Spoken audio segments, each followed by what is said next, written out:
طبعا يا محمد اطباء القوات المسلحه دي لابسين الكاكي وما باجزوا والله. والله راحه ما عندهم. والله الطبيب بيجيبوه الساعه 300 بالليل، الايادي البيضاء. يا جماعه اخواننا الدكاتره الاطباء الموجودين تعالوا تطوعوا في المستشفيات العسكريه. كل الاطباء تعالوا تطوعوا في المستشفيات العسكريه، جزاكم الله خير. اي طبيب سوداني عنده اختصاص بالعظام وكذا وكذا، تعالوا يا جماعه ادونا شهر شهر. يا اخي والله انت عايش في بريطانيا، ربنا يديك الصحه والعافيه ويرزقك، لكن شهر خدمه للوطن ما بتاثر. جيبوا لنا الدكاتره اللي في السودان دول دار لنا 15 20 خدمه زي ما قالوا تطوعيه للدوله. دارين دكاتره عظام وما الدوله ما طلبت مني، لكن انا دايره اطباء ولا قولي يقول ده والله العظيم، لكن انا دايره اطباء يتطوعوا. اذا انت قاعد في امريكا، قاعد في بريطانيا، قاعد في فرنسا ومرتبك كويس وحوالك كويسه، تعال تطوع اشتغل لك شهر، عالج اخوانك ما والله ما بيسوي لك حاجه. اطباء السودان الموجودين في كل العالم تعالوا تطوعوا في المستشفيات، بالذات المستشفيات العسكريه. شهر ما بسوي لك شيء والله. والله ما في زول شايل مع قروش، ما في زول شايل مع قروش. كل الاطباء الموجودين تعالوا كل مستشفى عسكري يقعدوا لكم 5 15 20 طبيب، وساعدوا الاطباء ديل وريحوهم شويه. يعني انا بعرف اطباء عسكريين طبيب بيكون بداوم اليوم كله حتى اجازه ما عنده، بالذات الناس اللي بيعملوا الجراحه دي والعظام والاخر. دوله ما قاعده تقصر يا جماعه، قاعده تعمل اللي بتقدر عليه واللي ما بتقدر عليه. ما انتوا تعلموا انه البلد دي اقتصادها منهار، وفاتوره الحرب دي ما فاتوره سهله، والناس دي قادره يعني جاريه بكل ما تقدر عشان تامن الذخيره والى اخره. فاتوره الحرب اليوم الواحد بملايين الدولارات. عشان كده الناس لو جات ساعدت الدوله دي حاجه كويسه. السكرديين دول عندهم حاجه بيقول لك تعال اتطوع في دار لك، حتى دي بيعتبروها حاجه كده في ملفك او في السي في حقك، انك تتطوع في اي مؤسسه لمده شهر تشتغل لله كده من غير قروش. الاطباء يا جماعه تعالوا تطوعوا، تعالوا ساعدوا الاطباء دول، خلوهم يرتاحوا، تعالوا اشتغلوا معاهم الضغط الموجود لهم، ساعدوهم. والله ما في زول طلب من الكلام ده، لكن انا دائما بحب نحس كلنا بالمسؤوليه، كلنا نجي نتحمل المسؤوليه، مسؤوليه البلد دي. زي ما في زول ضحى بروحه واتصاب عشاننا، كمان نحن المفروض نضحي لنا بشهر وننزل ناخذ اجازه من غير مرتب وننزل نساعد في الميدان. اعرضوا خدماتكم دي للدوله لوزاره الصحه وما حتقول لكم لا، اعرضوها للمستشفيات العسكريه وما حتقول لكم لا، واي طبيب قادر يساعد تعال ساعد. ربنا يحفظكم ايها الشعب العظيم. ابو رهف، الدكاتره نحن عندنا في السودان دي قدموا تاريخ لن ينسى. قبل ايام يا ابو رهف مدير مستشفى النو فاز على اكثر من 600 طبيب حول العالم في عمليه انسانيه، كونه الدكتور اللي جلس على مدار 2.5 رغم الرسل وما يحدث لم يفارق مستشفى النو وهو يقدم الخدمه الانسانيه للشعب السوداني. فاز بجائزه $1,000,000 وفخري للامه السودانيه. والله يا ابو رهف انا عندي صورته وعندي مدير مستشفى النو. ايوه هو اسمه دكتور الجائزه الاولى جمال. على مستوى العالم. اسمه مستشفى منو؟ هذا بديك اسمه، هذا بديك صورته، بديك اسمه. فاز بالجائزه الاولى، وتخيل $1,000,000 حتى الان يعني فيها ناس بيتحدثوا عن انه قال عايز يسم بها المستشفى. تخيل يا ابو رهف جمال هذا الشعب يا اخي. اداني اسمه دقيقه صورته ذاتها موجوده عندي، اسمه دقيقه بس اصلي عليك. يا سلام يا اخي، الزول ده هو صاحب جميل علي، مدير مستشفى النوعي. والله صاحب جميل علي. دقيقه اطلع عليك.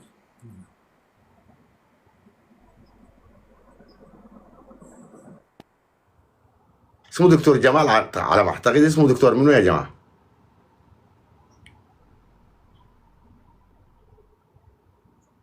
المدير الطبي لمستشفى النو اسمه منو؟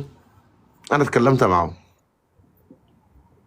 الله ما جاي كامله يا اخي.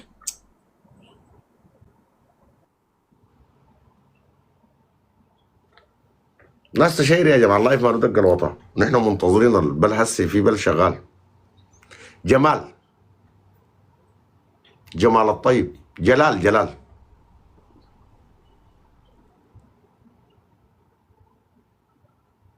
اسمه جلال ولا اسمه جمال يا جماعة؟ أنا ما شايف الكتابة. جلال الطيب.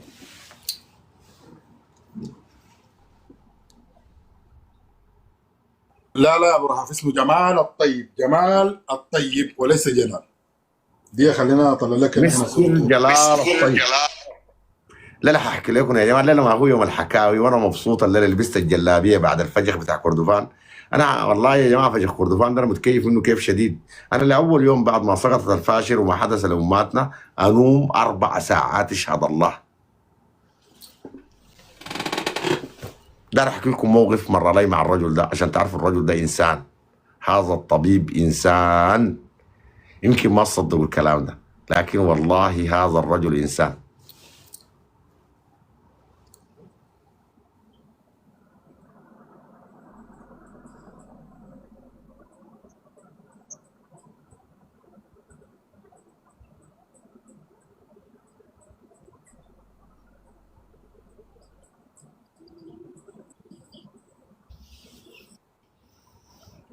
هذا يا ابو رهف جمال الطيب. ما بتقدر تظبط صورته، كبشرها من التليفون وثبتها. شباب شيروا، بس ده احكي لكم الطرفه اللي صارت مع الموقف اللي حصل لي مع الدكتور جمال ده. يمكن انتم ما تصدقوا.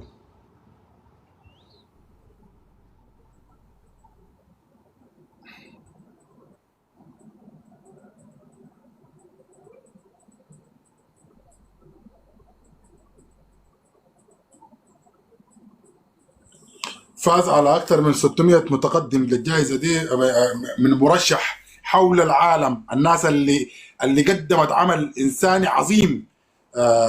الحمد لله فاز الجائزه الاولى $1,000,000. الله يستاهلها. محمد خد صورته. انا هحكي لكم الموقف اللي مر علي مع الراجل ده وانا ما بعرفه، والله ما بعرفه.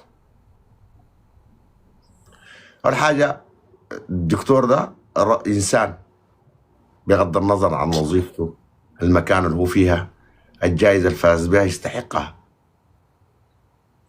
لو قلت لكم الحرب دي لمتني برجال كثيره في البلد دي وكنداكات وناس. نحن محمد بس عمل 100 دقيقه ما عرفناه. لكن انا بس في تعليقات كده يعني بتجيب لي هنا، قال لي محمد خبرك قديم، انا ما عارفه قديم، انا بتونس مع اخوي ده يا جماعه والله. نحن نتكلم عن الاياض البيضاء يا جماعه وعما قدموه. والله يا ابراهيم يا اخي، وانا كان عرفته، انا عرفته انت قديم، انا ما عرفته قديم، تبقى دي مصيبه. اقفل اللايف ده وامشي ولا ترمس. يلا. لما حصلت الحي في اطباء ما مرقوا من البلد دي، وده في حد ذاته الناس تشير يا جماعه. ده جد بغض النظر عن فاز بجائزه او ما فاز بها يستحقها. زي الدكتور احمد البشير، زي ناس كتار في البلد دي صنددت ومستشفيات اشتغلت والرصاص شغال. مستشفى النوم من المستشفيات اللي ما وقفت، كانت بتغطي كل ام درمان دي والخرطوم وكل المناطق دي، والمسيرات شغاله فيها. يعني لك ان تتخيل ممكن المستشفى دي المستشفى بتاعت النوم دي اتضربت بدل المره 2 3. الكلام ده صح ولا غلط يا جماعه؟ هذا الرجل لن يبارح السودان مع انه عنده قروش، وضعه كويس، اقرب طياره لما الجنجبيت اجتاحوا الخرطوم واجتاحوا الصالحه، يعني ممكن في اي زمن يجتاحوا ام درمان. ومصيره يكون مصير الدكتوره اللي استشهدت في الرفاعه، ومصيره يكون مصير الشهيده هنادي، كانت ماسكه مفتاح بيد والسماعه بيد ثانيه. سماعه عشان تعالج المصاب، والسلاح عشان تحمي عرضها وعرض اخواتها الله يرحمه ويتقبلها. مصيره كان مصير يكون مصير الدكتوره اللي في رفاعه تم قتل. والايادي البيضاء في بلدنا والدكاتره ديل والله يا نحن ناسينهم، لكن مصنددين شايلين مع الدوله دي ما بارحوا البلد. امثال دكتور جمال. انا هحكي لكم حاجه عن الراجل، صدق او لا تصدق انت حر. كانت امي ضربتها وتعبت جدا، وديناها اليوم الاول مستشفى ام درمان وقالوا كويسه ما كويسه، المهم دوها علاجات كده ورجعت البيت. تاني تعبت. تعرفين الناس في السودان بيقول لك لا الا مستشفى خاص وما تجدعوا شنو ما تسوي. قاموا ودوها احد المستشفيات الخاصه من غير ذكر اسماء في ام درمان. والناس الكبار بحكم امراضهم ما منعتهم زي ما منعت زي منع والناس الشباب يعني. امي دم الصفائح نزل عندها ل 54 لانها ما بتاكل، وكانت في حاله حرجه جدا. ولما طلبوا مننا ننقل ضرايح ما في مستشفى النوم، في مستشفى خاص كان. لما طلبوا مننا نقل عشان يمشوا غرانة ويجوا ويجيبوا ناس بالليل ويشيلوا منهم، الوالده كان تديك عمرها. كنا مضطرين وطلبوا مننا دم مستعجل وما في كان خيارات. وانا ما بعرف ناس في السودان كتار، حتى الدكتور ده انا ما بعرف والله. والله لولا الصدفه دي ما كنت بعرف انه مدير مستشفى النوم.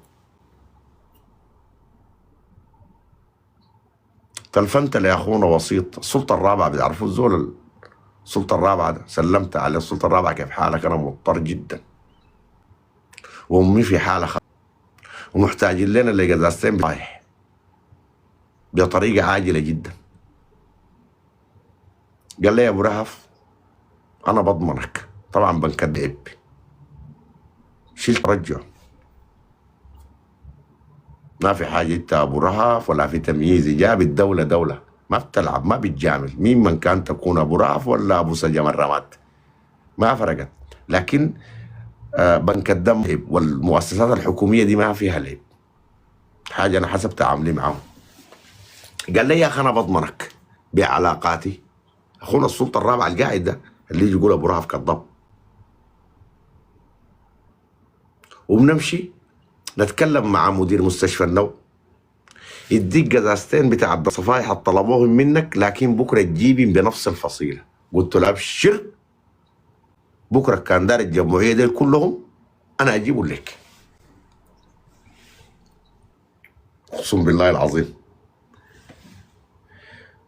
قلت له يا اخوي تمشي من هنا المستشفى، انا ما في بيني وبين اتصال الرجل ده ربنا يحفظه، لكن رجل انساني ما في بيني وبينه اتصال مباشر. السلطه الرابعه تلفله وقال لي يا اخوي يا اخي تمشي في المستشفى تسال عن مستر دكتور جمال.